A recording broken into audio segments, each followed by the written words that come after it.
Hello everyone. Today we are going to make a bubbling volcano right at home. So let's begin.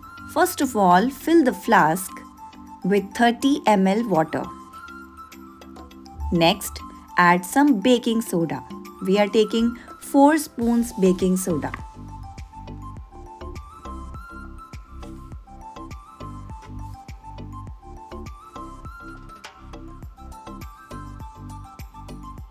Next, add red color, 4 drops of red color, and then with a stirring stick, you have to mix it well. You can stir 32 times.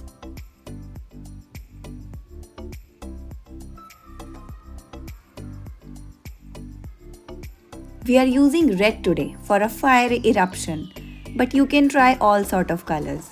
Next, you have to fill half the beaker, 15 ml water and 4 spoons of citric acid.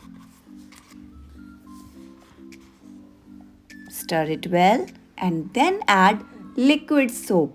6 drops of liquid soap will do enough. And then mix it well.